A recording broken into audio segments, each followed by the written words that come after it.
YouTube? This is Fortress Trevor. It's been a while. What's up? So, guys, anyway, let's get things straight over. Alright, so we're all going to talk about Daniel Bryan is retired.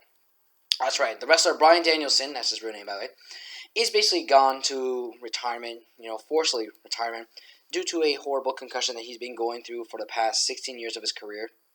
Man is 34, but still was in his prime. But because of all the concussions he did in professional wrestling, mostly in the independents, with the flying headbutts and putting your body on the line. I mean, we could understand in his speech, it kind of had a similarity to explain the fact he actually was being smart enough to actually take care of himself for that.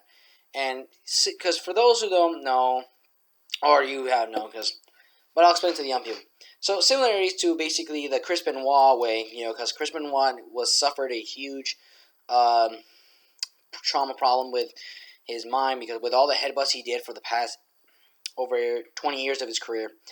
Benoit kind of actually went through a problem, and it kind of messes up his mind. They end up with having from a 40-year-old mind to an 80-year-old mind, so they're having Alzheimer's. And Bryan was trying to be smart because he might end up having a family. I know they're not pregnant yet, but he wants to go ahead and just basically, try to take care of his body, try to take care of everything. I mean, it just saddens that we lose Daniel Bryan, another great wrestler. But Bryan made a legacy of himself, and here he made the big one. He held the titles. He made a name for himself in WWE already, so his job was done. So you know what? I'm proud of him. So Daniel Bryan, thank you so much for what you did for over the years. We're gonna miss you. I kind of regret never getting a chance to see your matches. I kind of feel bad I actually should have met you at SuperCon last year, but there was nothing much to do. But thank you so much, Daniel Bryan, for all the wrestlings. I hope to keep watching all your classics, and you did an awesome job. It was a shame that we never got to see some more matches with you and AJ Styles, Samoa Joe, Kevin Owens, all this stuff. I thought we were going to see that, but I guess not, so thank you. On another note, what we're going to talk about is that something happened we just got the news today. As officially, Titus O'Neil was suspended for 90 days due to shoving Vince McMahon. Okay, I want to stop right there. Okay, on the ending of Raw, for those who haven't watched it, before it blacks out, or you're watching it in the network, Vince McMahon was going up the stage, was giving a hug, and he was getting to give a little high five or these things right here, with to Titus O'Neil. And then Titus O'Neil kind of did a little shove here, but it's just a normal shove, not a big deal. Vince McMahon was very irritated about that after when he went to the back, and he thought it was going to be an assault. So officially, not only that, it was also shown live.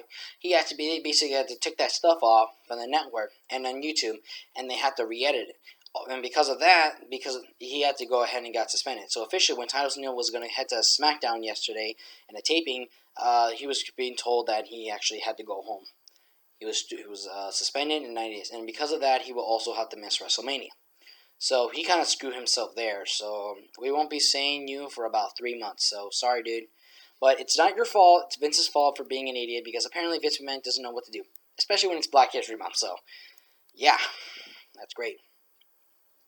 So, I guess on the note, that's all I can say about what's been going on. Also, a heads up, the Wing Raiders booster box is heading out this Friday. Thursdays, if you go to get your game shops early, especially mine, the Rock Game Shop, it is very much cheap, under $65 because it's not really much. It's not a booster box. I know people are going to be waiting for signing victories, but just to give you a heads up, I know a lot of people are not very much excited for it, especially now since we all know 101 and Cowboy got reprinted. But that's the only thing that got excited. But for me, I'm actually pretty cool with it. Pretty new sets. Phantom Kings are coming out. Ray Raptor Support's coming out, and the new mech monsters are coming out. It's pretty decent. I think it's pretty good. Of course, when you compare some with the High Speed Raiders, I know people only like that one a little bit better because of Trishula and the side frames, especially that piece of shit Omega. Yes, let's banned. Just all this relevant stuff that's happening. But, I kind of like it. I actually want to buy the box. I want to make Ray Raptors. I want to do a deck profile. Show it to you guys. See what I can do. I'm actually pretty glad the Swallow doesn't even get reprinted as a rare, It's pretty cheap to get now. So, yeah. I mean, go get your stuff. Get everything. You want to make the deck? That's your choice. If you don't like it, that's okay. It's your choice. That's Yu-Gi-Oh! You don't have to put your money in a Konami Smith, okay? So that's it, guys. That's all I got to talk about. Alright, so what was your favorite moments from Daniel Bryan? How did you feel when he retired? And how did you feel that Titus O'Neil gets suspended for a bullshit motive? Just for a little shove, like something like that? Alright, and what do you think about High Speeders? Are you excited, or are you just not really giving a shit and just waiting for shiny victories? Leave that in the comment section below. Give this video a like, share this to your friends, subscribe if you're new, like my Facebook page, and this is Fortstriker, signing off.